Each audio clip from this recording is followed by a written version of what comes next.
ॐ नमो भगवते वासुदेवाय। ॐ नमो भगवते वासुदेवाय। ॐ नमो भगवते वासुदेवाय। ॐ नमो भगवते वासुदेवाय।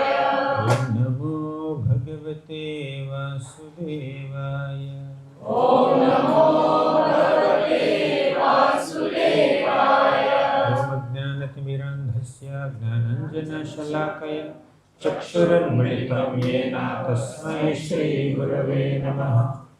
नमः ॐ विष्णुपादाय कृष्णप्रेष्ठाय भूतले श्रीमते भक्तिवेदान्त स्वामिनिति नामिने। नमस्ते सारस्वती देवी गौरवाणी प्रचारिणि निर्विशेष शून्यवादी पाश्चात्यदेशतारिणि। जय श्री कृष्ण चैतन्य प्रभो नित्यानंद श्री अद्वैत गदाधर श्रीवासादि गौर भक्तवृंद। हरे कृष्णा कृष्णा कृष्णा हरे हरे, हरे राम राम राम हरे हरे। हरे Krishna. My humble obeisances to all the devotees. Yesterday we began our discussion on this beautiful episode of Gajendra from the 8th canto Bhagavatam. We have seen how Gajendra was in a great predicament. He struggled a lot. He tried so much to release himself from the jaws of the crocodile, but he could not, and all his contacts, his friends and family members, his servants, his entourage could not protect Gajendra in any way. And even the devatas who are in the upper planets, they were only watching the show, but they are not coming forward to help Gajendra in any way. So even Draupadi Mata also, when she was being insulted by Dushasan, nobody could come forward to help Draupadi. Whether it is the Pandavas or Bhishma, Drona, Dhritarashtra, Vidura, so many great personalities are there who are knowers of Dharma, who are followers of Dharma, who are physically very strong, who had great military records in the past. Still, none of them could please Draupadi. None of them could assist Draupadi in her predicament. So this is the situation of this material world. Although we live with so much of prosperity in this world, many times, all the prosperity on a material plane cannot protect us. However powerful we may be on the material plane, unless we sincerely take shelter of Krishna, there is no possibility of any protection. In the Padyavali, there is a beautiful shloka that encourages us to take shelter of Krishna the way Gajendra took shelter of the Supreme Lord Krishna. Sharanagati. Samsarambhasi sambhrta brahmabhare gambhirata patraya grahena bhigrihita mugragatina kroshantamantarbhayat दीप्त्रेणाद्य सुदर्शनेन विबुधा क्लान्तिच्छिदाकारिणा चिंता संतति रुद्धमुद्धर हरे वच्चित्तदन्तीश्वरम्। Samsarambhasi sambhrta brahmahare. Samsara, this material world, is like an ocean, ambhasi. Sambhrta brahmabhare. Just like an ocean is filled with so many fierce waves, similarly, this material world also is filled with so many miseries, difficulties, distractions, bewilderments, allurements, temptations, tribulations. Oh, all these are waves. Samsarambhasi sambhrta brahma bhare gambhirata patraya. Gambhirata patraya. Sometimes the threefold material miseries are very gambhira, very grave, very serious.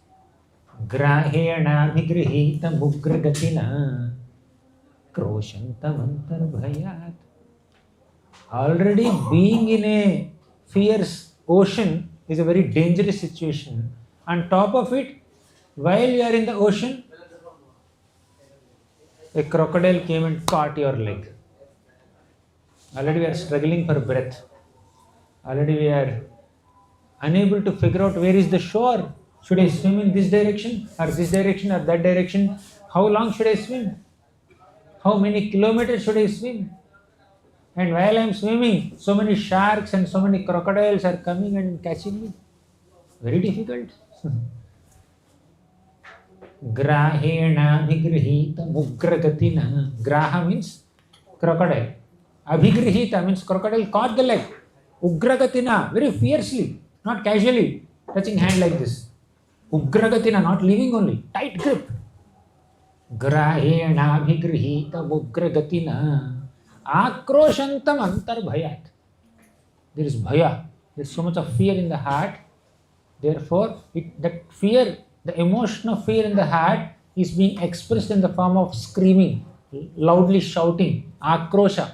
Akrosha means loud screaming. Akroshantam antar bhayat. In such a situation, nobody can survive. First, they don't know swimming and they are drowned in an ocean. Not in a well or a small pond, in an ocean. And it is filled with fierce waves. On top of it, a crocodile caught his leg. Where is the possibility of survival? But still there is a possibility of survival. That possibility is taking shelter of Krishna. When somebody is drowning in the ocean, only a strong boat can protect us, can rescue us from that ocean. No amount of expertise in swimming will come to our rescue. Swimming doesn't protect us. Sometimes there are some floating logs on the ocean. We may take shelter of the floating logs. Sometimes they could be dead bodies also, not wooden logs. And we get even more disgusted. That's why a devotee prays. Deeptrena adya sudarshanena vibudha klanti chhidakarina. Deeptrena means very effulgent. Adya, today. Sudarshanena vibudha. Oh Lord, today you release your Sudarshan Chakra. And what is the track record of Sudarshan Chakra? Vibudha klanti chhidakarina. Vibudha means great devatas. The Sudarshan Chakra destroyed the difficulties of even great devatas also. When devatas are in trouble because of some demons, then Krishna or Vishnu released the Sudarshan Chakra and protected the devatas. Oh Lord, when I am drowning in this ocean caught by this crocodile, only you have to descend on your beautiful Garuda airplane and release your Sudarshan Chakra. That's the only hope. Deeptrena adya sudarshanena vibudha klanti chhidakarina. Chinta santati ruddha muddhara hare machitta dantishwaram. Machitta, my consciousness is dantishwaram. Danti means one who has big dantas. That is elephant. Dantishwaram means king of elephants. Who is that? Gajendra. My elephant is like that Gajendra who is caught in that water reservoir by that crocodile. My chitta is like that. You please protect me. By releasing your Sudarshan Chakra. The way you released your Sudarshan Chakra to kill the crocodile and save Gajendra, similarly, you need to release your Sudarshan Chakra and cut this crocodile of Maya, crocodile of Anarthas, crocodile of threefold material miseries that are troubling me and protect me, O Lord. The Lord is always willing to protect us. But the problem is, we are not ready to accept that protection. We are not serious enough to accept the protective shelter of the Lord. Because most people think that they are Lords. They can solve their problems with their own power, influence, experience, majesty, contacts, etc. Therefore, they don't desperately take shelter of the Lord. But as soon as somebody gets that inspiration to take shelter of the Lord and offers a humble prayer, the Lord is there. Bhakta paya bhujanga garudabadi Trailokya Rakshavani Gopi Lochana Chatakam Budamadi Saundarya Mudrabadi Yakanta Rukmini Dhanakucha Dvandvaika Bhushabadi Shreyo Deva Shikha Badir Dishatuno Gopala Chudabadi Bhakta Paya Bhujanga Garudamani. Whenever devotees are in difficulty, immediately the Lord descends on the back of Garuda. Garuda looks like a golden mountain, and the Lord is like a blue sapphire on top of that golden mountain. Trailokya Rakshamani. And thus the Lord descends on the back of Garuda and protects all his devotees in all the three worlds. Bhakta Paya Bhujanga Garuda Badi Trailokya Rakshamani. Who else can protect us except Krishna? You may think there are so many so-called protectors or saviors who can rescue us from some difficulty. But Bhagavatam says, a materialistic householder thinks that all the family members are like my Sena, my Sainyam, Atma Sainyam, Asat Shapi. Yes, there is some protection in the family, definitely. But a family may not always protect. Right? They may not have the ability to protect. Gajendra's family could not protect Gajendra. There may be some protection, there may be some safety, some support, but it is always limited in this material world. Nobody has the unlimited capacity to protect us. Nobody has unlimited appetite to protect us also. Intention also should be there. Capacity may be there, but intention also should be there. But one who has the capacity, compassion and intention is only Krishna. Therefore it is said that we have to take shelter of Krishna. Exclusive shelter of Krishna. Gajendra's episode is meant to teach this lesson only for us.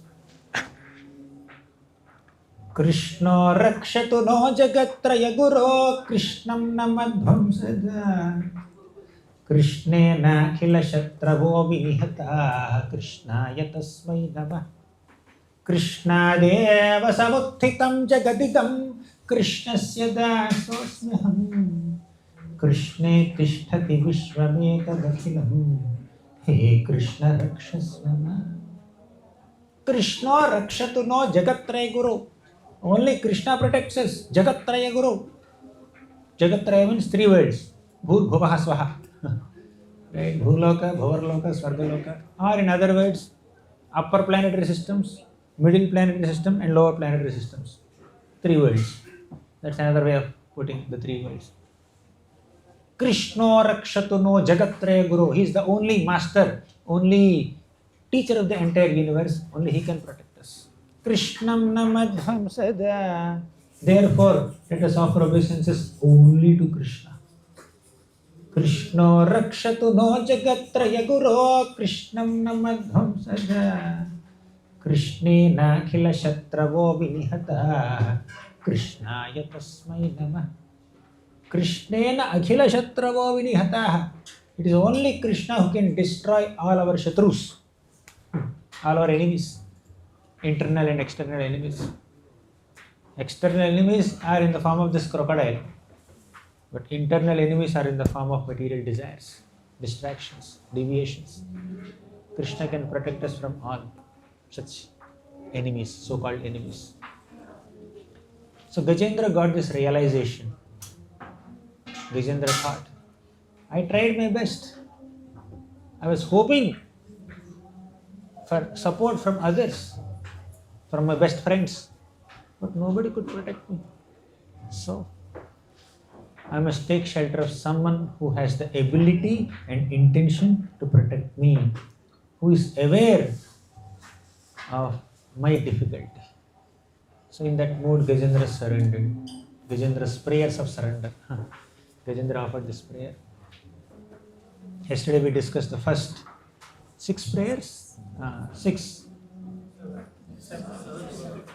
6 or 7? Katyayani. Let's ask her. 6 or 7? She's showing numbers. We discussed up to 7th shloka. Yes. But good. She is very attentive. Now let's discuss the 8th shloka. Before we go to the 8th shloka, any revision? What did we learn? Just one quick revision of what did we discuss in the last 6 prayers. First shloka.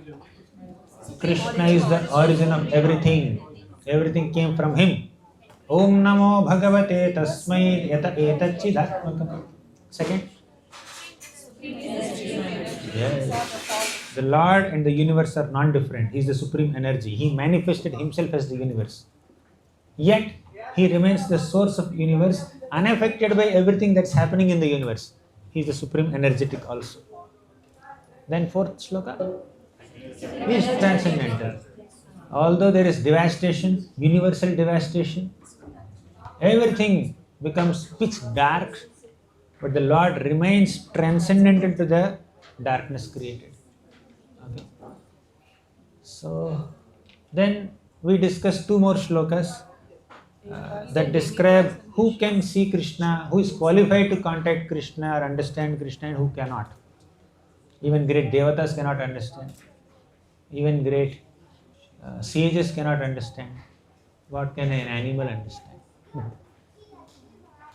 Kunti Maharani says in her prayers, Tatha Paramahamsanam Muninam Amalatmanam Bhakti Yoga Vidhanartham Katham Pashyema Histriyah Tatha Paramahamsanam, great Paramahamsas can understand you. Muninam, great sages can understand you. Amalatmanam, pure-hearted devotees can understand you. And she says, how can they understand? Bhakti Yoga Vidhanartham. Means, by following the process of Bhakti Yoga only, whether Munis or sages can understand Krishna. Krishna himself said in the Bhagavad Gita, Bhaktya mam abhijanati. People understand me only by bhakti. Bhaktya tushyati kevalam na chagunaihi bhakti priyo madhava. The Lord is pleased only by bhakti, not by any other external qualifications. Dhana, abhijana, rupa, tapa, shruta, oja, teja, prabhava, bala, paurusha, buddhi, yoga. All these are useless in understanding Krishna. There is a beautiful shloka in the first canto. If you want, you can show that shloka. It's somewhere in the first canto, 3rd chapter. Saveda dhatuhu padavim parasya duranta viryasya rathanga panehe yoma yaya santataya navritya bhajeta tatpada saroja gandham. Please recite after me. Saveda dhatuhu padavim parasya duranta viryasya rathanga panehe yomayaya santataya nuvritya bhajeta tatpada saroja gandham. Okay, no problem. It's in first canto, 3rd chapter, maybe 38th shloka. 1, 3, 38. Try if it comes, otherwise, no problem. Correct. This is the one. So, Saveda Dhatuhu Padavim Parasya. Saveda. Who can understand Krishna? Only. Sa means only that person, Veda can understand. Whom? Dhatuhu. Our Supreme Creator. Padavim Parasya. Padavi means his status, his position. Para means transcendental. Only that person can understand Krishna's transcendental position. Transcendental position of the great creator. Who is that person? Duranta Viryasya Rathanga Pade. He is not revealing who is that person who can understand. He is continuing to describe Krishna only. So Krishna is Dhatuhu, the great creator. Krishna is Duranta Viryasya, means he has unlimited powers. Krishna is also Rathanga Pani. What is Ratha? Chariot. Rathanga means a part of the chariot. In this context, it is wheel of the chariot. Rathanga Pani means one who holds the wheel of the chariot in his hand. Who is that? Krishna. When did he hold? Vishnu Deva's episode. Clear. So, who can understand the unsurpassable glories of Krishna who holds a chariot wheel in his hand? That's described in the third line. Remember these 3 points, whether you remember everything or not. Just remember these 3 points. How many of you are eager to understand Krishna? Oh, you also. Lalita, right? So then you need to have 3 qualities. Write in your notes. Number 1, Yo Amayaya. Amayaya means without any reservations you serve Krishna. No reservations. Santataya means constantly, without any interruptions, without any breaks. Today I will serve, tomorrow I will take a break. Of course, we need a body break. But I am telling, break in enthusiasm should not be there. We should always be willing to serve. That willingness should be there. Ability, of course, depending on the bodily condition or need of the hour, it keeps changing. But our eagerness should serve should be there. So first quality is Amayaya. What is that? Without any reservations. Second is Santataya, means constantly, always, without any interruptions. Third is Anuvritya, means favorably. Favorable service. We need to have a favorable attitude, friendly attitude. We need to follow the footsteps of great devotees. Then, Bhajeta Tatpada Saroja Gandham. In these 3 ways, if you do Bhajeta, Bhajeta means you worship the Lord. Tatpada, worship the Lord's lotus feet. Saroja Gandham. Here, Pada is compared to Saroja. Saroja means lotus. Pada Saroja means lotus feet. Gandha means fragrance. Even to smell the fragrance of the lotus-like feet of Krishna, we need to have these 3 qualities. Unmotivated means unreserved, uninterrupted, and favorable service we need to offer. So then we will be able to understand Krishna to some degree, not completely by the way. Complete understanding is not possible. So Gajendra said, even Devatas also cannot understand, sages also cannot understand, how can an animal understand? But still, one who has 5 qualities can understand. What are the 5 qualities? Yesterday I asked a question about it. What's your name? Madhavi. Yes. What are the 5 qualities required? You can go to that shloka, bro. Gajendra.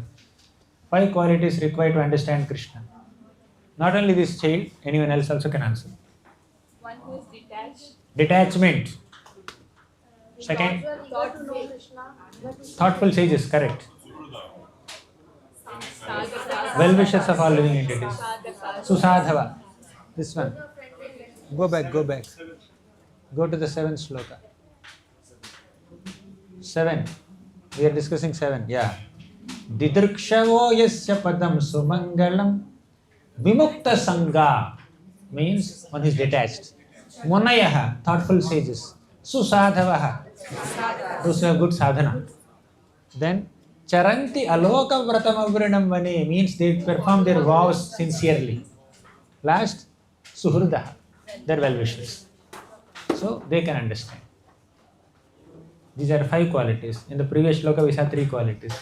Different shlokas give different qualities. You put all of them together. When we have all the qualities, we can understand Krishna to some degree. Okay. Next shloka. Finished. Class is not over yet. Prabhu. He's packing his bags. Na vidyate yasya cha janma karma va na nama rupe guna dosha eva va तथापि लोकाप्यय संभवाय स्वमाययातान्यनुकालमृच्छति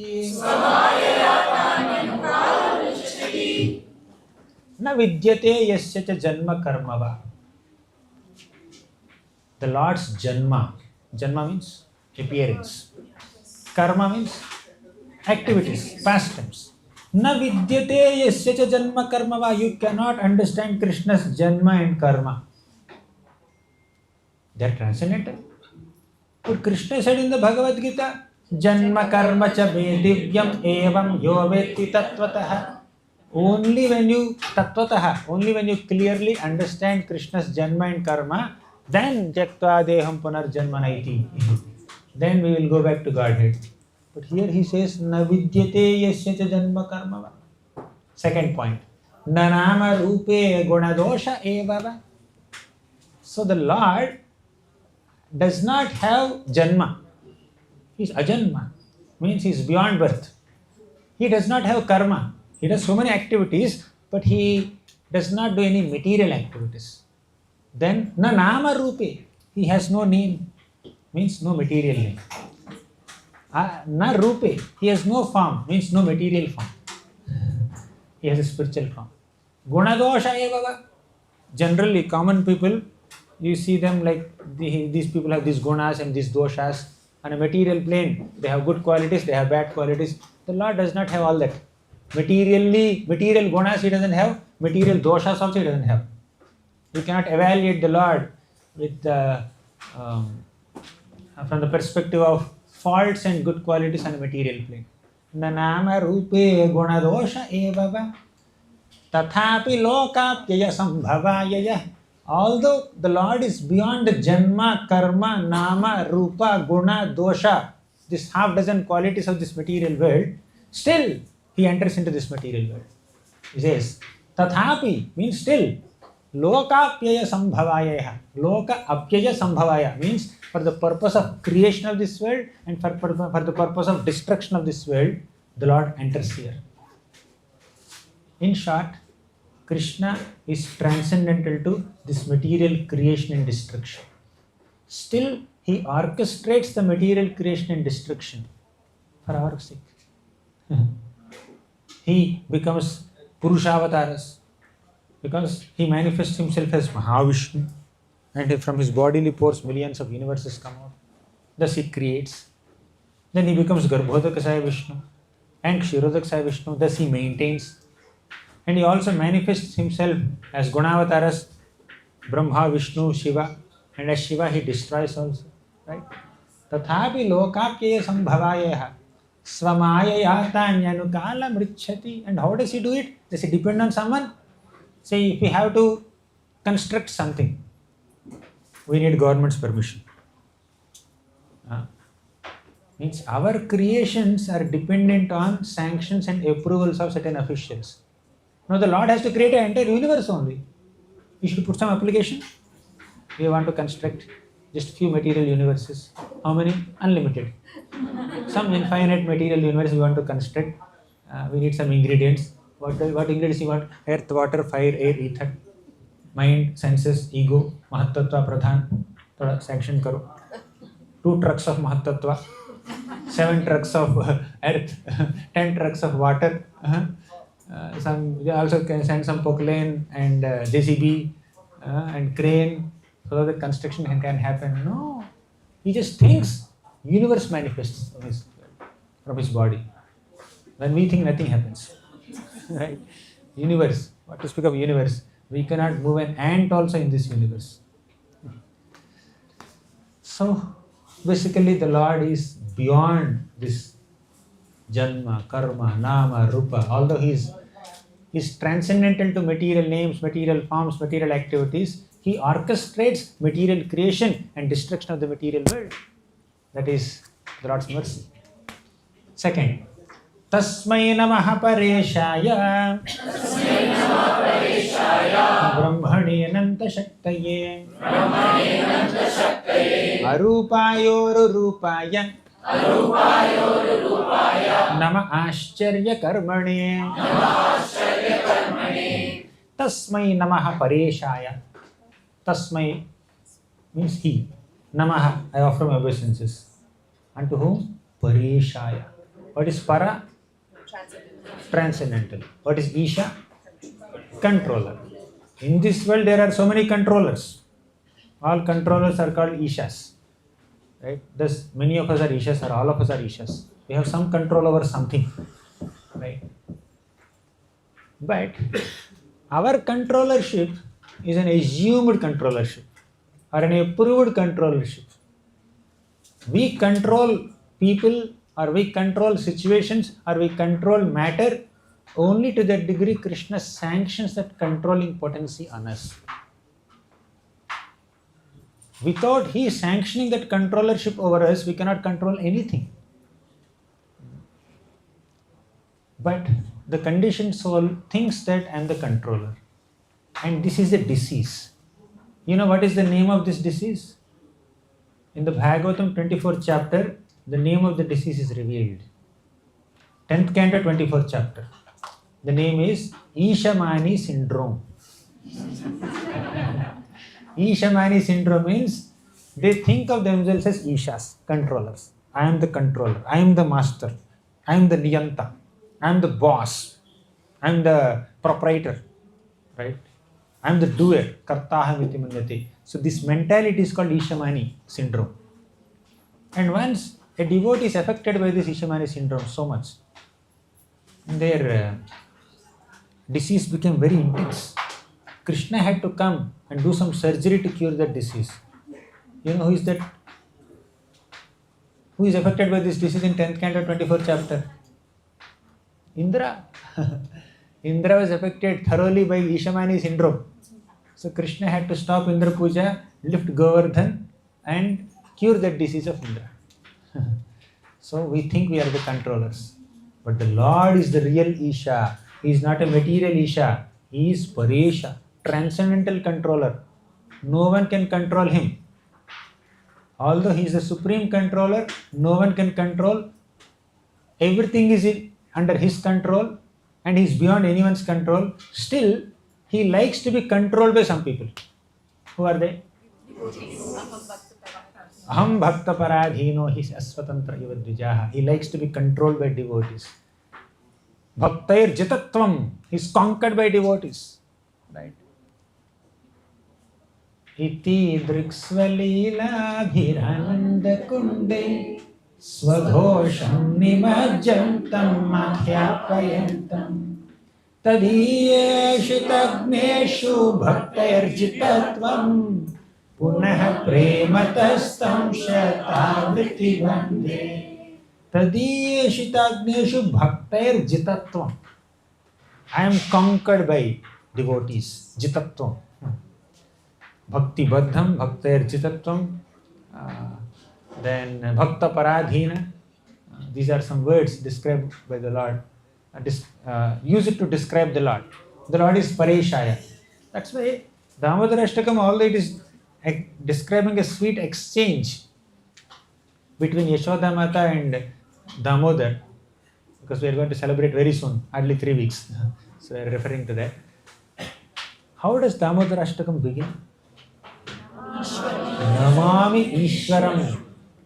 Although Krishna is Bhaktair Chitatvam and Bhakti Baddham as described in the later verses of Damodar Ashtakam, but first Satyavartamani is reminding us that he is Isha.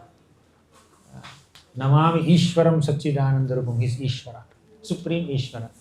Not only normal Ishvara, he is Pareshvara. Then Brahmane Ananta Shaktaye. All this Brahman effulgence comes from him. Ananta Shaktaye means he has unlimited power. Ananta Shaktis. Arupaya Ururupaya. Arupa means no form. He has no form. But right in the same shloka, right in the same line, right in the next word, he says Ururupaya. How can Arupa become Ururupa? Ururupa means unlimited forms, great forms. Uru means exalted, great. Rupa means form. So in one word he says Arupa, he has no form, but in the next word he says he has unlimited forms, great forms, spiritual forms. This means that the Lord has no material forms. Many people think that the Lord is Nirakar in this world. But Nirakar means he has no akar like that of any materialistic human being or materialistic living being. He has divine forms.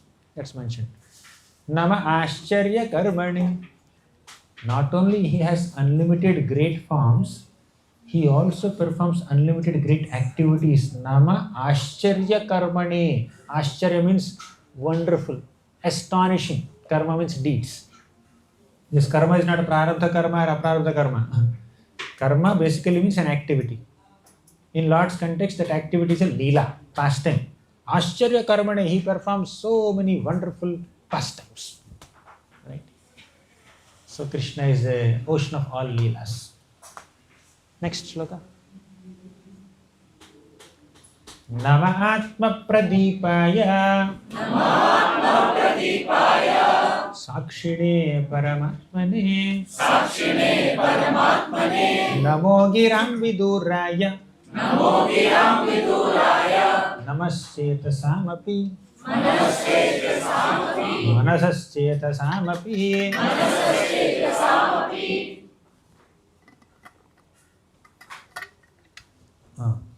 Nama Atma Pradipaya. Atma is the soul. Pradipa means one who illuminates the soul. Nama Atma Pradipaya Sakshini Paramatmani. The Lord is staying right within our hearts. And while staying in the heart, Atma Pradipaya, he illuminates the soul, illuminates the heart. He gives us inspiration from within. Tell me one shloka from Bhagavad Gita where the Lord said, I stay in the hearts and give them inspiration.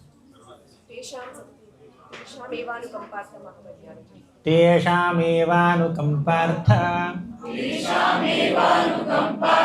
Aham Ajnanajam Tamaha Nashayamyatma Bhavastho Jnanadipena Bhasvata Tesham eva anukampartha. Out of his anukampa, out of his unlimited compassion, the Lord stays in the hearts of all living entities.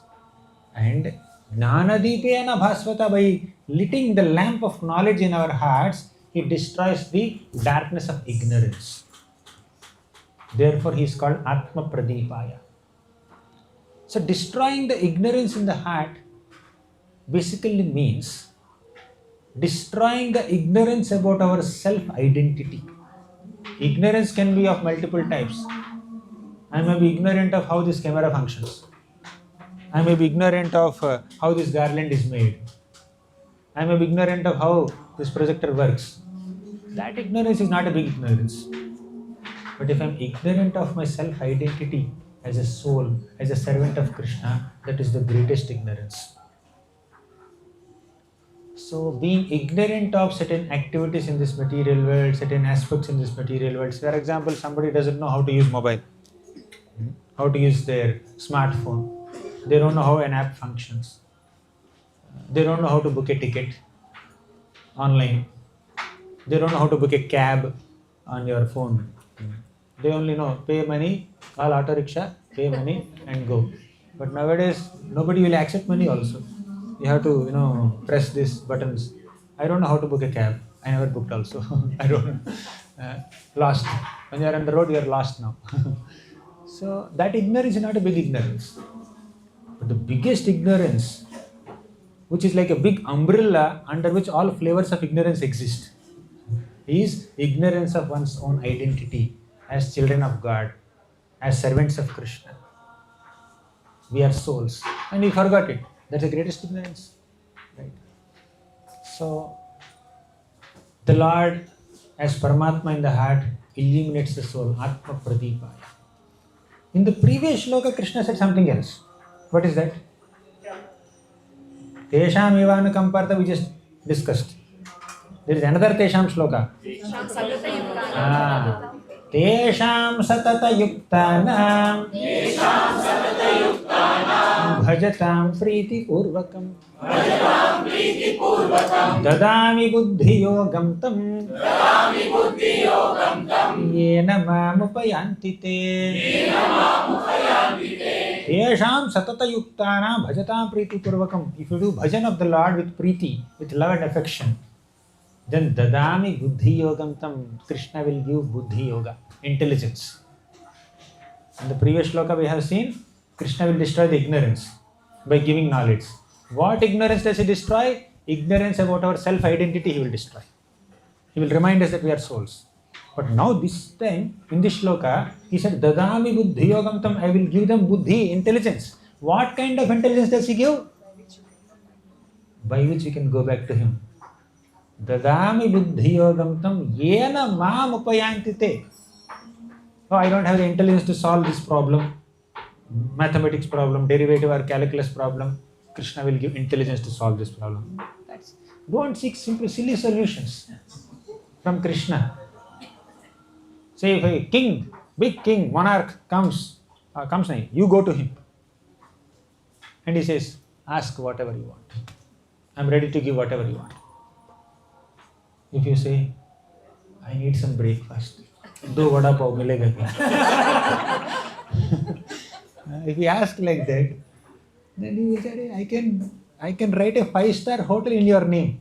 You are asking 2 vada pav? You came to a king, ask for something great, right? Like you have this story, Vamanadev. Vamanadev went to Bali Maharaj and said, I want 3 steps of land. That too with the measurements of my little steps.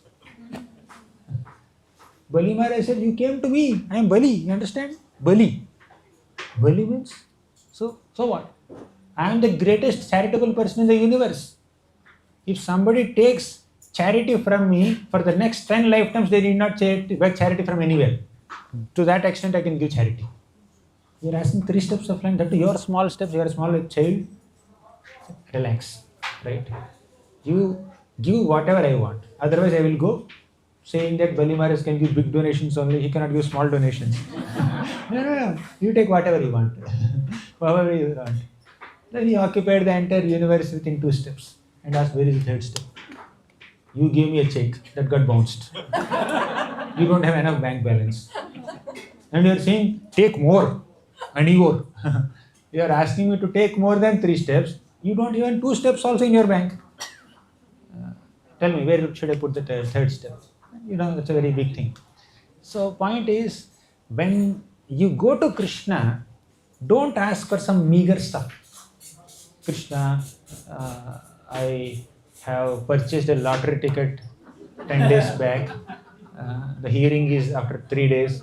So let me get lottery, 1 lakh rupees or 50,000 rupees. Or I wrote a competitive exam, let me win this competition.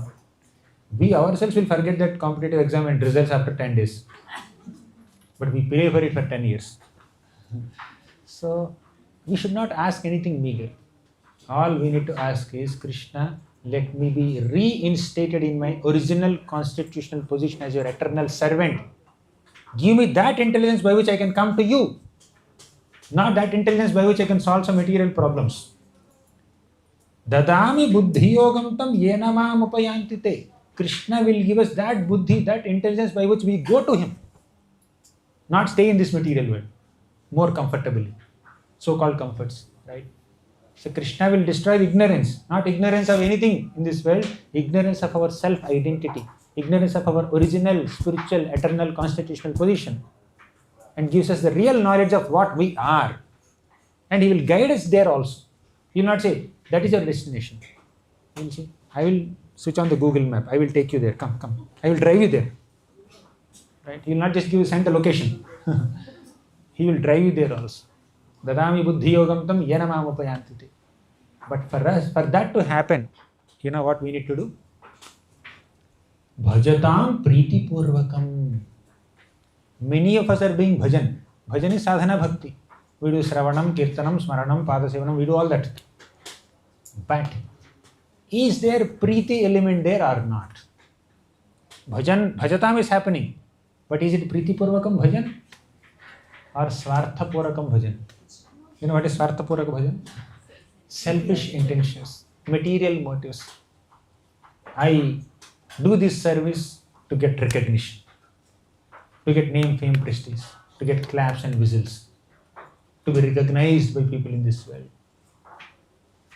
If that is the motive, we will not get much reciprocation. one of the most important checks that we need to do on a daily basis, if not, is checking our motives. Are my motives clear? The definition of pure bhakti is Anya Abhilashita Sunyam Gnana Karmadyanavritam. Anya Abhilashita Sunyam. Our abhilashas, our desires, material desires, or desires that are unfavorable to bhakti must be zero. Sunya means zero. Right? In terms of Gnana and Karma, Rupa Goswami said, Jnana Karmadi Anavartam. Your Jnana and Karma should not overpower Bhakti or dominate Bhakti. But when it came to Anyabhilasha, he said Shunyam, zero. We should have zero material desires. Zero desires that are unfavorable for Bhakti. Then only it is pure Bhakti. If you have any desire which is unfavorable for Bhakti, and if you are pursuing that desire, then we are not doing pure devotional service. It's mixed devotional service. There are different types of alloyed devotional services, alloyed bhaktis. Karma Mishra Bhakti, Gnana Mishra Bhakti, Yoga Mishra Bhakti, Bhakti Mishra Karma, Bhakti Mishra Gnana, Bhakti Mishra Yoga, Artha Bhakti, Jignasu Bhakti, Artharthi Bhakti, Gnani Bhakti. I just counted 10. Or you want some more? Tamasic Bhakti, Rajasic Bhakti, Sattvic Bhakti. I counted 13. 13 types of impure bhaktis. Bhakti which is alloyed, not pure, not 24 karat, 24 karat, right? Gold, not 24 karat. Some alloy is mixed. It's gold, but there is some copper in it. It's gold, but there is some iron in it. It's gold, but it is rolled gold. That's how it is. It may shine externally. So, when we do bhajatam priti purvakam, then Krishna will give you dadami buddhi yogam tam. When we perform bhakti with love, with devotion, without any material motives, then Krishna will give us the intelligence to reach him. Therefore, he is called Atma Pradipaya. That's what we were discussing. Atma Pradipaya. Nama Atma Pradipaya. Sakshini Paramatmane. Sakshini Paramatmane. We discussed about Sakshi yesterday. I will not repeat it. You can repeat it. What did we discuss about Sakshi? Krishna is there in everybody's hearts. And the Sakshi knows everything. What one person should be, he is the Sakshi of everything. Correct. So what is the caution note for us and what is the hope for us in that description? We discussed it yesterday. Yes, Gaura. Let kids speak. Gaura. Sometimes when we do good things, nobody notices what we do. And when we do bad things, we should not be like, nobody has seen us, we have gotten away. When our good deeds are not noticed by people in this world, we should not feel disappointed. Krishna is noticing. When our bad deeds are noticed by people in this world, we should not rejoice. Nobody saw me. I stole, but nobody saw me. But Krishna saw. That's a caution there. So he's Sakshi. He sees everything. Because he's Paramatma. He stays right within our hearts. Namo Gira Viduraya. Gira means words, our speech. Viduraya means very, very far. We may think we are eloquent speakers, orators. We have great vocabulary. We have great voice modulation. I can describe anything eloquently. We may think like that sometimes. But the Lord is Namo Giram Viduraya. He is very far, far, far away from your descriptions, your descriptive abilities. Your ability to describe is this much. His glories are that much. With our small ability to glorify Him, how much can we praise Him? Even if you do thousands hours of katha, or 10,000 hours of katha, or 1 lakh hours of katha, or 10 lifetimes of katha, we cannot complete the katha. You know the second canto shloka. Nantam vidamya bhavi munayo grajaste maya balasya purushasya kuto varaye gayan gunandasha shatanana adideva seshodhunapi samavasyati nasya param. The meaning of the shloka is Ananta Sesha, you know? Ananta. He has been glorifying the Lord since time immemorial with his thousands of mouths. Till now, he could not even complete the list of his glories, what to speak of elaborating the glories. He could not even enumerate the glories of the Lord. What to speak of elaborating the glories? That is the extent of Krishna's glories, Krishna's qualities, Ananta. So our words, if we think we know so many shlokas, if we think we can speak so nicely, I know this scripture, I know that scripture, I can speak. How much can we speak? Sutta Goswami, who spoke entire Bhagavatam to the sages of Naimisharanya, he said that I can only speak yathamati yathashritam. Whatever I could understand and whatever I could assimilate, that only I am repeating. And he said that birds fly high into the sky as much as the Lord has bestowed upon them the flying capacity. For example, peacocks. How much can they fly? Do you see peacocks flying on the sky anytime here? Only that Muruga's peacock, that can fly so high wherever it wants. But general peacocks at the max they can fly above the boundary wall or here and there. That's all. But say sparrows, they can fly maybe a few meters above the ground level. Crows can fly maybe several meters above the ground level. Eagles can fly maybe several kilometers above the ground level. Vultures can fly much higher. Like Jatayu and Sampati, they were flying as close to the sun as possible. So different birds can fly as much as the Lord has bestowed upon them the flying capacity. Similarly, different devotees can describe Krishna's qualities as much as Krishna bestowed upon them the power of description. We should not be proud of our abilities to describe the glories of the Lord. We should be humbled. Krishna, your glories are infinite, and my glorification is infinitesimal. That also I am not doing perfectly. I may forget some shlokas, I may forget some pastime, I may jumble some shlokas, I may miss some names. Right? It happens. It happens with me hundreds of times. We may not be able to remember or recount everything. Our ability is so bigger. Why are we becoming proud of our small abilities? That too came back from Krishna only. Right? Namo Giram Vidurai means Krishna's glories are far, far, far away from our ability to speak. Next. Manasaschetas ahamapi. Okay, fine. With my words, I may not be able to describe the Lord. With my mind, will I be able to think about Him? Chetasam, with my consciousness, will I be able to contemplate on Him? No. The Lord is faster than mind. The Lord is faster than words also. With our words, we can go from Singapore to America. In words. In our mind, we can sit in Singapore class, Gajendra Moksha class. Within the mind, you may go to some Australia and hear Chaitanya Charitamrita class there. Or maybe go on Melbourne beach and then see the sea there. Right? Mind can travel so fast. But however fast your mind may be, your mind cannot defeat Krishna in being fast. Your mind cannot contemplate sufficiently about Krishna. Your words cannot sufficiently describe Krishna's glories. A similar shloka comes in the prayers of Prachetas. This is from 4th canto, 20th chapter. No, 30th chapter. Maybe 22nd shloka you can try, Prabhu. Namo Namah. Yeah. Namo Namah Klesha Vinashanaya Nirupito Dharaguna Vayaya Mano Vacho Vega Puro Javaya Sarvaksha Margai Ragata Dhani Namaha. You can repeat after me. Namo Namaha Klesha Vinashanaya. You got it? This one. Very good. Namo Namah Klesha Vinashanaya. Namo Namah Klesha Vinashanaya. Nirupito Dharaguna Vayaya. Nirupito Dharaguna Vayaya. Mano Vacho Vega Puro Javaya. Mano Vacho Vega Puro Javaya.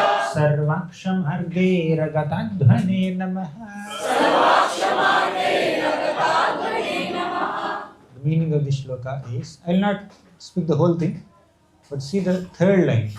Mano Vacho Vega Puro Javaya. Mana means mind, Vacha means words, Vega means speed. Sometimes people may speak very fast. Speaking fast in terms of Delivery is one thing. If some people are very slow, you hear their video in 2x speed, right? Or 1.5x speed, or 3x speed. If somebody is too fast, you hear in 0.5x speed, right? So nowadays people can make other speak fast also and slow also. We can control other speech also. Not only we cannot control our speech, but we can control other speech. But I am not speaking about the pace of speech. Some people speak very high subject matters. Their vocabulary is so high. Their power of description is so high. They are very eloquent. They are very poetic. When they start speaking, everybody gets mesmerized. That is the vacha. Mana means when people have great thinking capacity. Their imagination is so great. Their intuition is so great. But mano vacho vega puro javaya. The Lord surpasses our ability to think and speak. We may be eloquent speakers and great thinkers, thoughtful sages, but we can never outsmart the Lord. We cannot understand the Lord sufficiently. Sarvakshamargai ragata dhvane namaha. Sarvakshamargai means the ability of all senses. The Lord is beyond the ability of all senses, beyond the reach of our senses. Therefore, he is called Adhokshaja. Adhokshaja means one who is beyond the reach of our senses. Is it clear? Getting too technical? Go back to the prayers of Gajendra. Where are we? We discussed Manasaschetasamaphi. Now 11th sloka. 11th. Satvena pratilabhyaya naiškarmyena vipaschita namaha kaivalyanathaya nirvana sukha samvide. Satvena pratilabhyaya. Pratilabhya means to attain. How can you attain the Lord? Satvena, by sattva guna. Is it the meaning? No. This sattva is not just sattva guna. This sattva refers to pure devotional service only. Sometimes different words are used in different contexts with different meanings. Right? So, for example, I say coconut. What do you mean by coconut? I said the word coconut. So, you may understand it as this big coconut fruit, green coconut fruit that is just plucked from the tree in Kerala, right? That is coconut. You remove the green covering, it is still coconut. You remove the brown fiber, it is still coconut. You remove the hard shell, it is still coconut. You remove that pulp, it is still coconut. Inside there is water. But at different stages, for clarity we say coconut water, coconut pulp, coconut shell, coconut fiber, coconut covering or whatever. But in the context, like in some context, you can understand when you say coconut, immediately understand what coconut are we referring to. So somebody is making dhokla, Gujarati dhokla. The cook is telling the assistant cook, get me coconut. He will not get the green fruit coconut and give him. He will take it and put it on his head only. He has to give grated coconut. Grated coconut, wet coconut. The pujari is conducting a big sacrifice. They need some dry coconut. Akka, dry coconut. That he has to provide, not the big one, right? So in this way, according to the context, we need to understand the meaning. That context we may not understand, acharyas understand. Here Acharya says sattva is not just sattva guna. Sattva guna also helps us understand the Lord to some degree. But ultimately sattva here is bhakti. Bhakti, with bhakti. Sattvena pratilabhyaya naishkaryena vipaschita. Naishkarma means, karma means action. Naishkarmya means that action that doesn't result in any material reaction. That is called naishkarma. That is nice karma. Therefore, it is nice karma. Right? So, nice karma is nice karma. Means it doesn't give any karmic reaction. Naishkarmyena vipaschita. Namaha Kaivalyanathaya. Kaivalyanatha means, Kaivalya means liberation. Natha means he is the master. So he is the master of liberation. That is one understanding.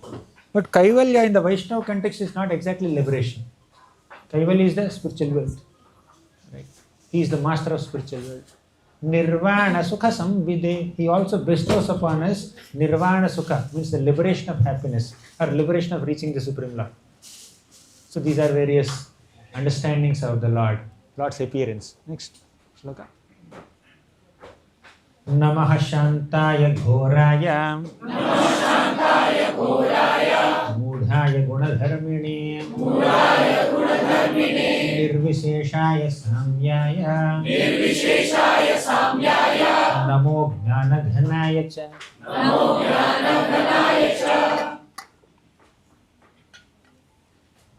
Namaha Shantaya Ghoraya.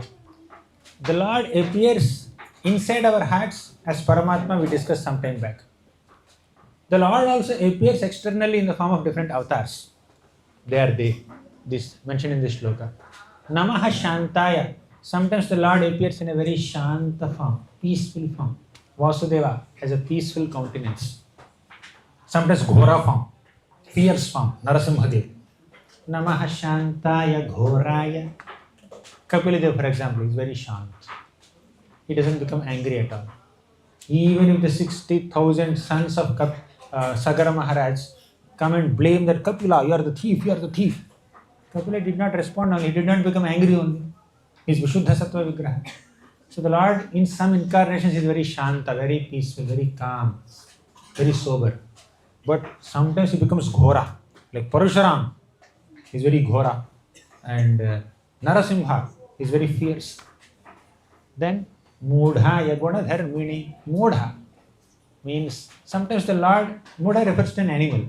Sometimes the Lord appears in animal forms also, like a boar or a tortoise. Right? Lord is not Mudha, but it takes the form of animals.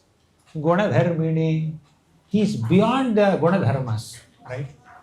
Nirvisheshaya Samyaya. Nirvisheshaya means he is beyond the Vishesha or the variegatedness of this material creation. Samyaya, he is equipoised. Namo Jnana Ghanaya Cha.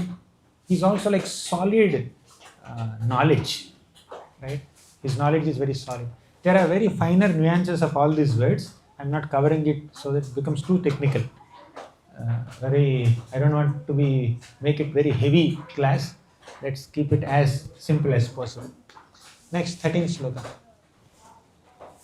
Kshetrajnaya namastubhyam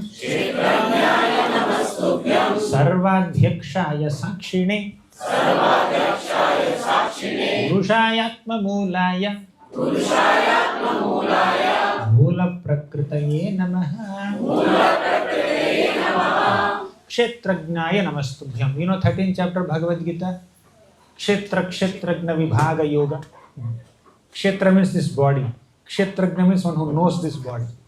Kshetrajnaya namastubhyam. The Lord is the Kshetrajna, real Kshetrajna. He knows the bodies of all living entities. Because he stays right within our hearts, he understands what's happening with us. We can understand our body only. The Lord understands everybody's body. And even we also cannot fully understand what's going on in our body. Agreed? Otherwise, where will we go to doctor? We'll give our hand to doctor. Nadi Pariksha, like this. Then they will understand, something wrong in this body. Then also they cannot fully understand.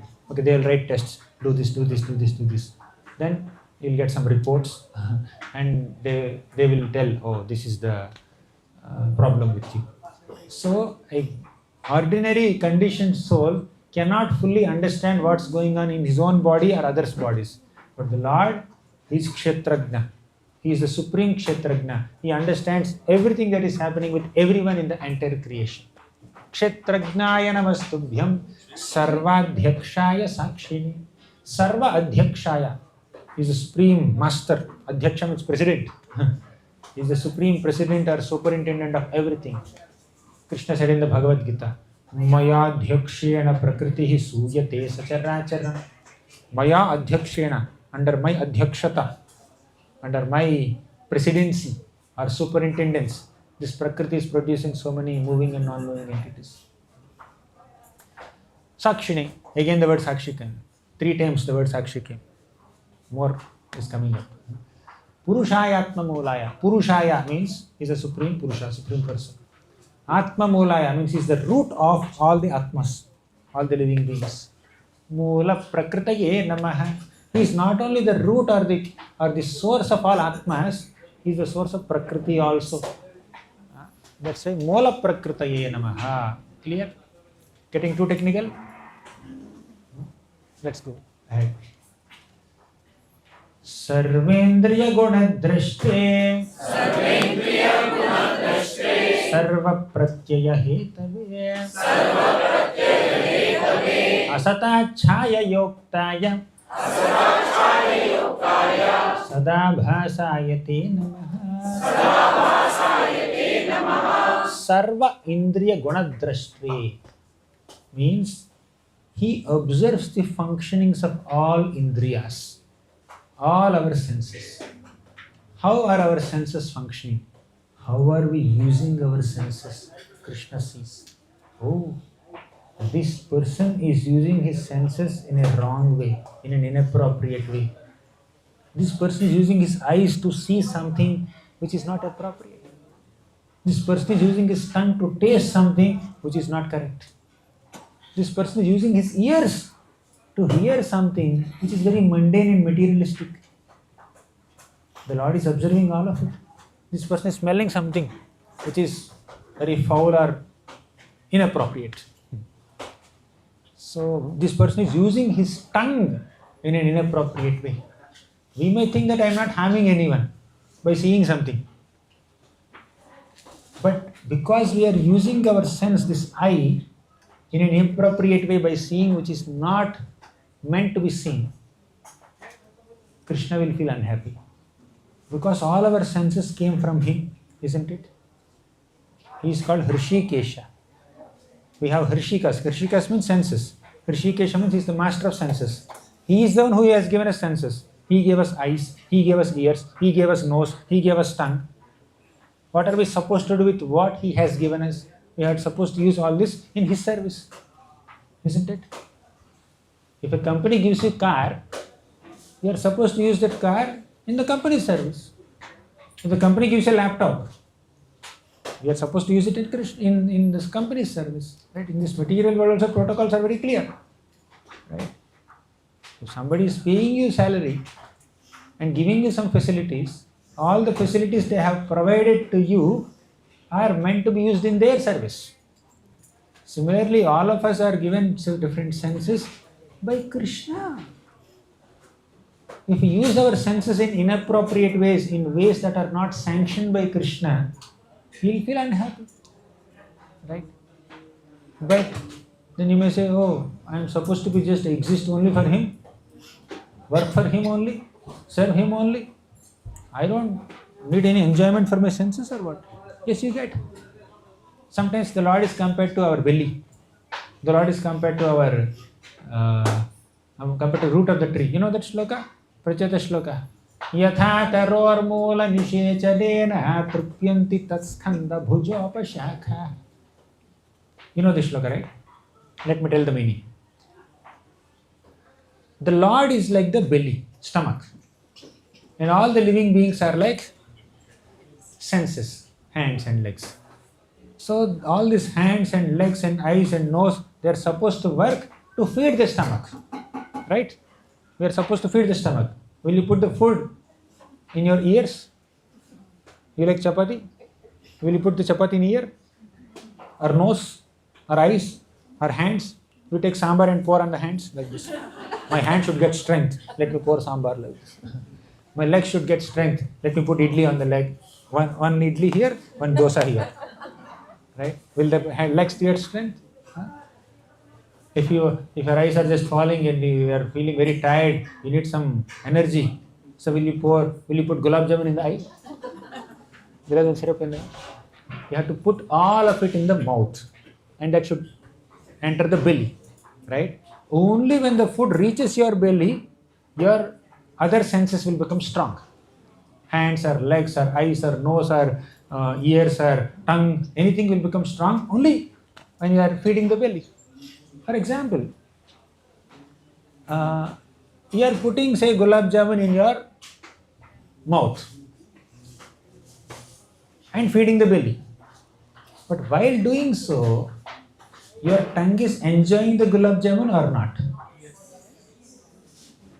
You are feeding the belly. Your tongue is not keeping the gulab jamun. Tongue is just sending the gulab jamun to the belly. Tongue is just a medium through which gulab jamun is passing through the belly, passing to the belly. You cannot pass that gulab jamun through your eyes or nose or ears or any other pores of the body or holes of the body. Only this is the only hole where you can put that. So the gulab jamun is passing through this hole to the belly. But while it is going like this, is the tongue enjoying or not? But if the tongue becomes very greedy and says, I will not pass this gulab jamun to the belly, I will keep it with me only. You put the gulab jamun in your mouth only. You suck all that. Don't swallow, only suck. Right? And then spit. After some time again you take another, say gulab, som papadi you take, or some idli you take. You just put in your mouth, chew it, never swallow it, then spit it out. Will the tongue be happy? Will the body be happy? Will any of the limbs be happy? Right? But while feeding the belly, all other limbs get energy, they become happy. They are also getting enjoyment, isn't it? Similarly, when we are serving Krishna, automatically all of us will become happy. But if we choose not to serve Krishna, we want to accept all the facilities in this world for our service, then we will not be happy. If the tongue holds the gulab jamun in the tongue only, doesn't allow it to pass through the tongue or the throat and go to the belly, tongue will not remain happy forever. For that moment, you may get some gratification, but the real strength of the tongue is there in swallowing it and sending it to the belly. You have to do the job. Tongue has to do the job. The teeth have to do their job of chewing the food and then sending it inside. Similarly, only when we utilize all our senses in Krishna service, we will be happy. Otherwise, no happiness. Clear? Where are we? Sarvendriya Gunadrashte. Krishna is observing all our activities of senses. How are we using our senses? If we misuse our senses, any sense, it could be karmendriyas or it could be jnanendriyas. Whether it is knowledge acquiring senses like eyes and tongue and ears, etc., or working senses like hands and legs, etc. If we utilize these senses in wrong ways, Krishna will penalize us. Krishna will do something. Just like if we use company's property in wrong ways, there are CC cameras everywhere. Right? Yesterday they were saying somebody took a, anyways, I'll not mention that. Somebody has stolen something. And through the CC cameras, the security people found the thief and retrieved the property and penalized him also. You may say, Krishna doesn't have any CC cameras, I can do whatever I want. But Krishna's CC cameras are much stronger. We can only install CC camera in corners of the rooms or big flag posts or poles. But Krishna installed a CC camera in the hearts of every single living entity. And Krishna also appointed powerful CC cameras. You know who are all watching us? Go to 6th canto of Bhagavatam, 1st chapter. The Yamadutas say that there are 12 witnesses of all our activities. Sun, moon, day, night, earth, directions, Paramatma, Yamaraj. All of them are watching us constantly. 12 powerful CC cameras are there. Their battery will never go low. Right? Their memory will never become full. They're constantly watching us, recording all the footage about every single living being since time immemorial for the rest of eternity. So CC cameras are installed everywhere. They write, right? They put a notice. This area is under CC camera surveillance. They write. So similarly, this area is under CC camera surveillance. And that is Paramatma CC camera. Paramatma camera is there, watching us.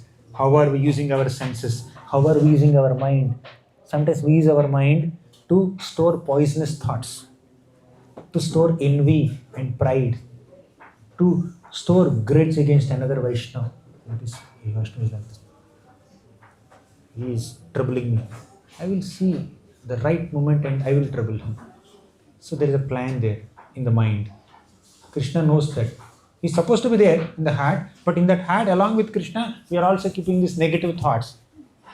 Krishna is seeing us. Oh, let me punish this fellow.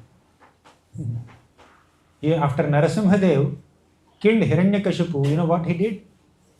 He ripped apart his abdomen and pulled out the intestines and wore them as garlands. And he also broke open his chest and pulled out the heart and saw, this is my place. I am supposed to be sitting here. Why did this fellow Hiranyakashipu allow lust, envy, pride, greed to sit here? He threw that heart like this. And he sat on his throne.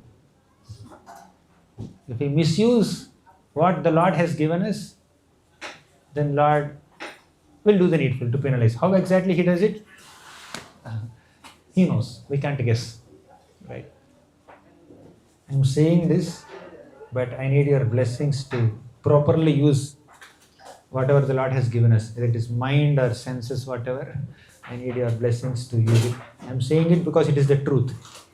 But I'm not saying this because I'm on that level. If you think so, that's your problem, not my problem. I'm clarifying clearly that I am not on that level. But somehow by Prabhupada's grace, we came to know how we are supposed to use our senses. All senses must be engaged in Krishna's service. Our Mahajan is Amrish Maharaj. Savai Manaha Krishna Pada Ravindayor. He used his mind in thinking of Krishna's lotus feet. And Mukundamala Stotra, Kulashagral verses. Jihve kirtaya keshavam muraripum cheto bhaja sridharam panidvanta samarchaya chutakatha shrotradvayatvam shrunu krishnam lokaya lochana dvaya harer gachandhari yudmalayam jighra ghrana mukunda pada tulasi murdhanna madhokshajam. We need to use our hands to serve Krishna, legs to go to Krishna's temple, eyes to see the beautiful form of Krishna, ears to hear Harikatha, tongue to taste tulsi leaves offered to him, our nose to smell the fragrance of tulsi leaves offered to Krishna's lotus feet, tongue to taste his prasadam, tongue to speak his glories or chant his names. This is the right utility of all the senses. If you are using the senses in other ways, if you are using our eyes to see some sense gratificatory objects, visuals, if you are using our ears to hear some mundane, soul degrading words or music or gossip, if you are using our nose to smell things which are objectionable, which are not offered to Krishna, which cannot be offered to Krishna, then we are wasting these senses. And he is observing everything. He feels so pained at heart. Right? So penalty is one thing. More than the penalty that he gives us, his heart feels pain. Heart feels pain. That should pain our hearts. Right? Then when the Lord does penalty, he may just send us to hell for say 10,000 years. We may be fried in oil. That's okay. That's still fine. Right? So going to hell for 10,000 years or 20,000 years, that is also still okay. But causing pain to Krishna's heart is not okay. He feels so bad. Right? When a mother observes a child doing some mischief, mother may scold the child or punish the child. She is authorized. Right? She may punish the child. The punishment is a penalty. Sometimes immature children may think that she is beating me, she is scolding me, she is yelling at me. But the intelligent child should not consider what punishment mother has given to him or her. Intelligent child should think, how much I caused pain to my mother's heart by doing this activity. Looks like she is glancing at mother. Right? So that should pain us more than the punishment that we receive. Krishna is our supreme mother. He is our supreme father. He is pained at his heart whenever we do some nonsense. Since time immemorial, we have been paining Krishna's heart in 100 different ways, or 1,000 different ways, or unlimited ways, innumerable ways, isn't it? Do you agree or not? We need some honesty and humility to agree this.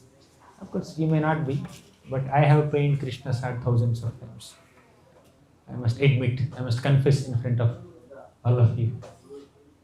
But at least by Prabhupada's grace, by Krishna's grace, we got subscription to the path of Bhakti Yoga.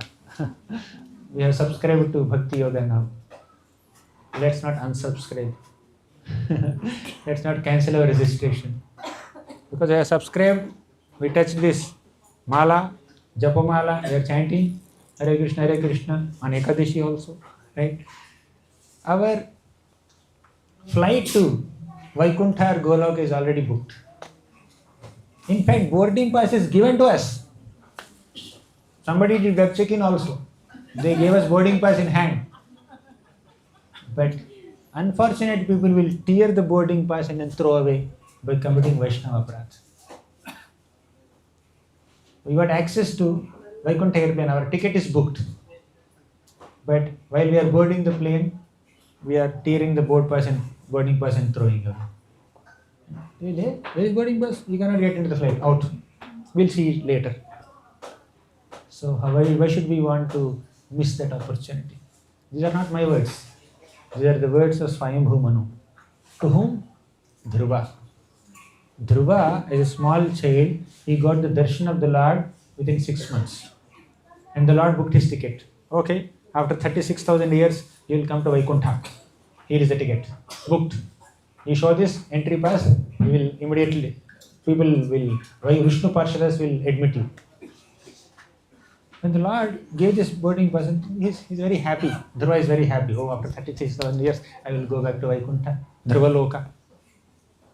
But when his brother died, Dhruva Maharaj went to Alakapuri, started fighting with the Yakshas. Right? So many Yakshas. One Yaksha killed his brother, and Dhruva Maharaj is killing all the Yakshas. Because he became excessively angry. He went out of control.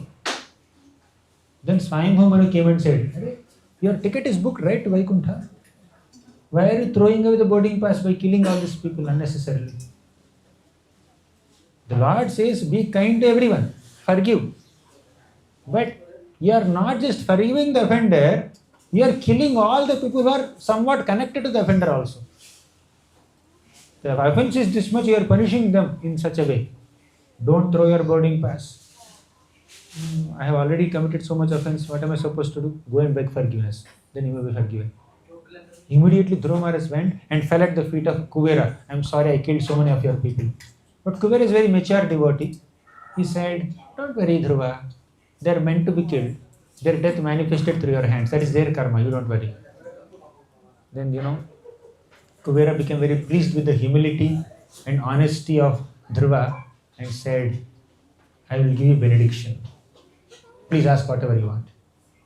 You know what Dhruva said? Give me Krishna Smaranam. Unflinching Krishna Smaranam. Let me constantly remember Krishna. Now, if you see, Kuvera is definitely devotee and Dhruva is also devotee, but Dhruva's standard is so high. Kuvera is here. Dhruva got the darshan of the Lord. His ticket to Vaikuntha is already booked. He is very advanced devotee. He is begging. He is requesting Kuvera to bestow Krishna Smaranam upon him. How can a less advanced devotee bless a more advanced devotee with constant Krishna Smaranam? May you always remember Krishna. Never forget Krishna.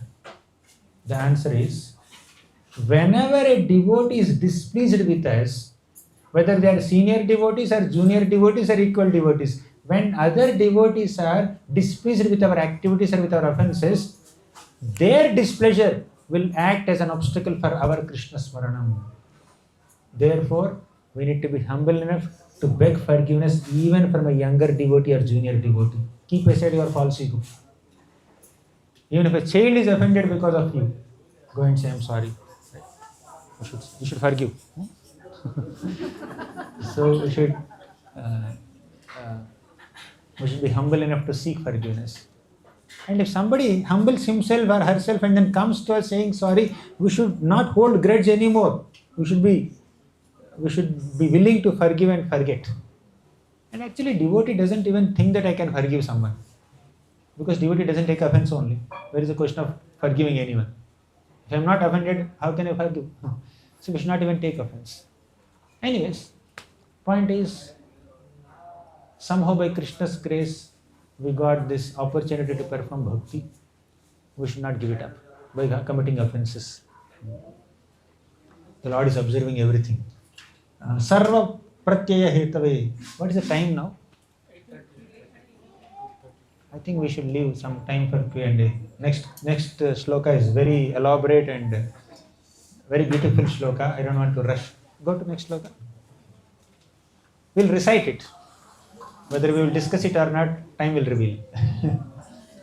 Namo namaste khila karanaya. Namo namaste khila karanaya.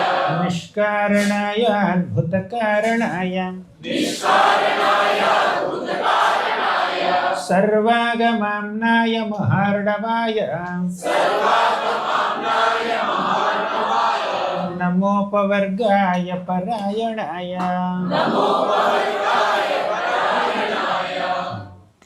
Namo namaste akhila karanaya. Oh Krishna, you are the cause of all causes. That's the meaning of the first line. Clear? Namo namaste. I offer my obeisances to him, who is akhila karanaya, cause of all causes. Second point.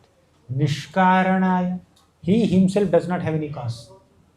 Therefore, he is adbhuta karanaya, wonderful cause of everything. Akhila karanaya, he is cause of all causes. He himself does not have any cause. Therefore, he is the wonderful cause of everything.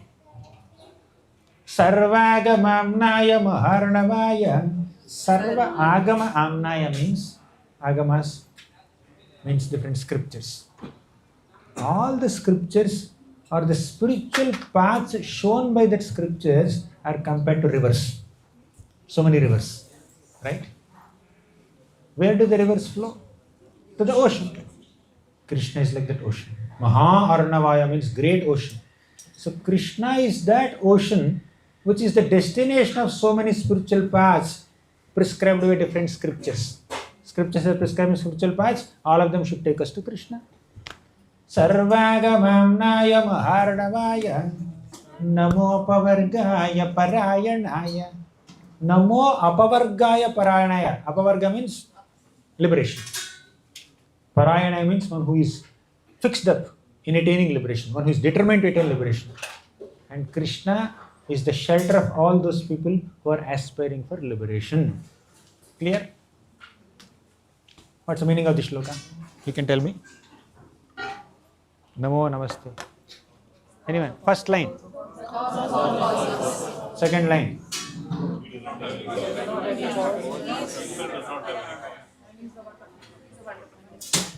Then third line.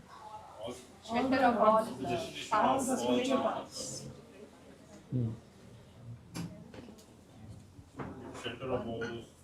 Shelter of all those liberation seekers. Okay, we'll discuss more about it tomorrow. We'll conclude. Any questions or comments? Yes, Gaura. There was this time, Krishna was sent from Maharaj, described that he told that Michael.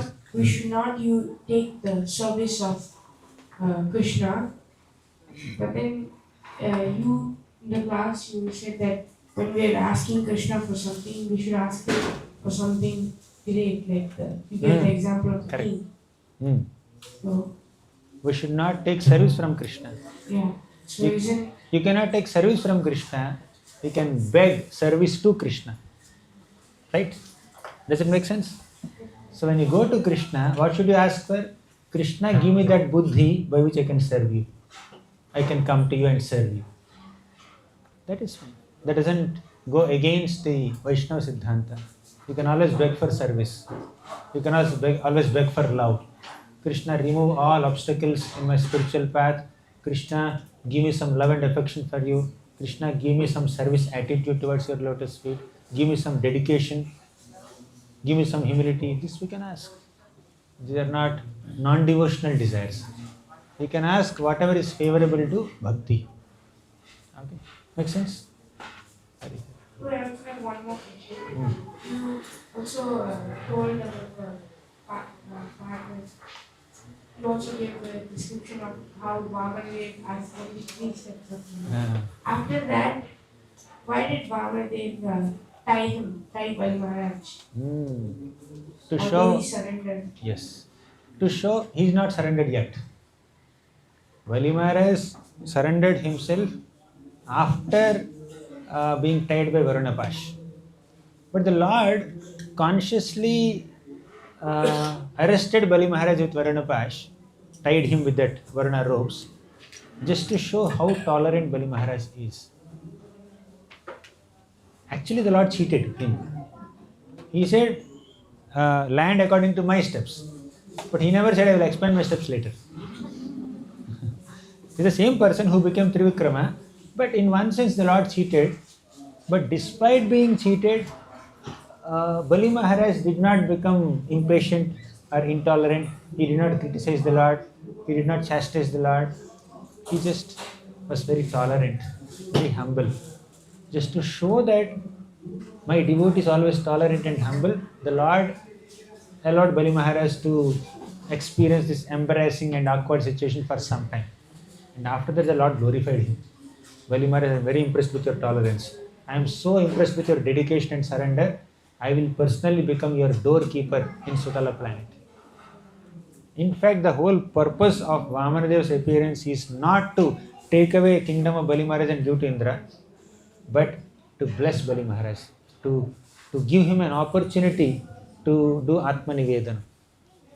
The Lord favored Bali more than Indra in that episode. Okay? Any other question, comment?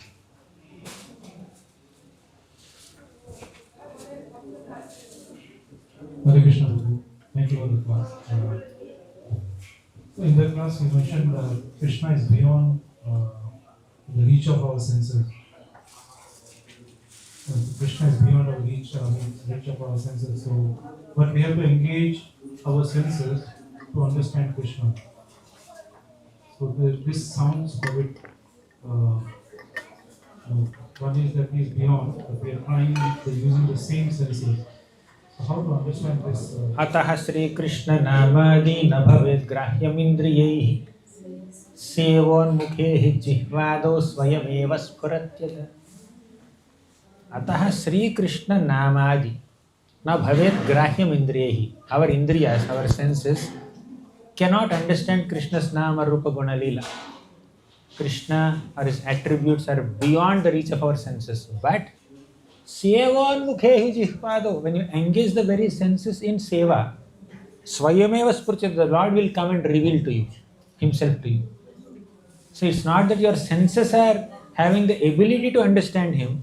Because you used your senses in his service, he will have that kindness to reciprocate with your attempt and come voluntarily and show himself to you. That is the process of sadhana bhakti. What is sadhana bhakti? Engaging our senses in Krishna's service. Any other question? Hare Krishna. Thank you for the class, Prabhu. Prabhu, yesterday you explained about Paratpara. Is that anything one Prabhu? Paratpara. Anyone remembers? You give him. He will explain. Brahman is transcendental. Krishna is transcendental to Brahman. Correct. So the Lord has three facets: Brahman, Paramatma, Bhagavan. Brahman is Krishna's bodily effulgence. We also call it Brahma Jyoti. Paramatma is an expansion of Krishna in the hearts of all living entities. That's a partial representative of Krishna.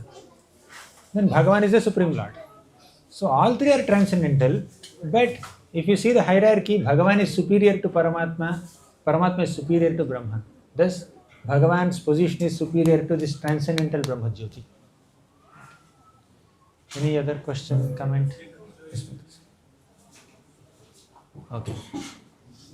Hare Krishna, Prabhu, Prabhu, in this episode about Kubera and Dhruva, Gauranga, we always understand that Kubera is a demigod, my right? So we always have understood that demigods cannot give us benediction of Krishna Prema. So how is it that When Kuvera blessed Dhruva Tathastu, you know what is the import of it? Dhruva meant that Kuvera, if you hold any bitter feelings towards me for killing your yakshas, that will create an obstacle in my Krishna Smaranam. So please don't hold any bitter feelings in me, so that I can continue my Krishna Smaranam. Kuvera said, I have absolutely no bitter feelings towards you, no resentment, so you continue to remember Krishna. That is the... Prabhu is waiting for a long time. Yeah.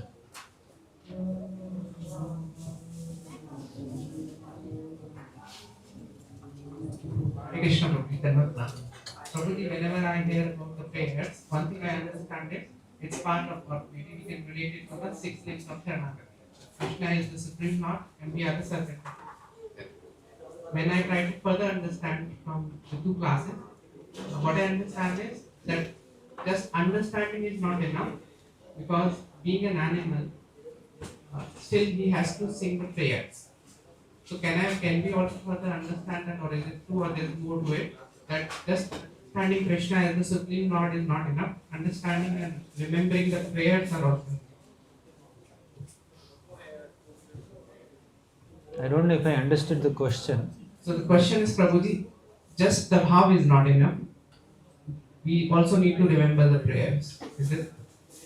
Remember the prayers means you are speaking about memorizing the Sanskrit. Yes. Because because he was an animal, and then he still has to recite the prayers. Instead only the... See, remembering the prayer, if you can remember, that's great, no doubt. But going deep into the import of the prayer is important.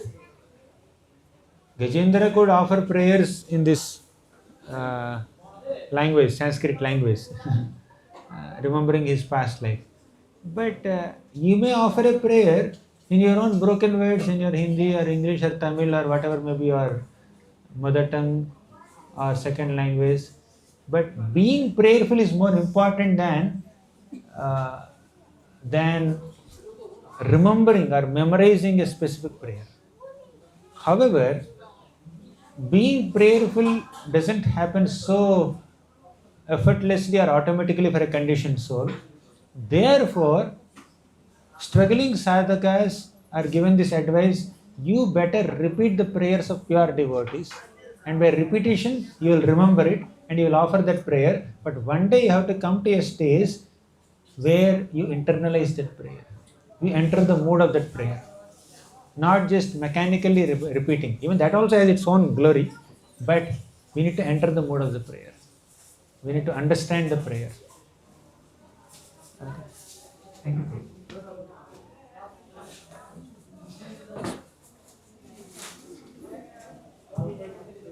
Hare Krishna, Prabhu. Prabhu, I think it's more of a technical question, Prabhu. It is said that the yogis, they meditate on the Lord in the heart.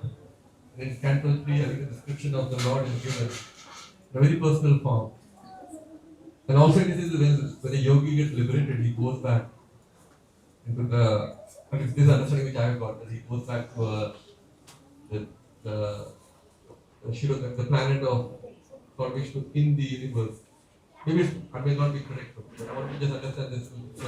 That a Paramatmavadi or a yogi, what is he meditating on? Is it very close to the personal form? Is it like somewhere in between? Many Ashtanga yogis meditate on the Paramatma form of the Lord.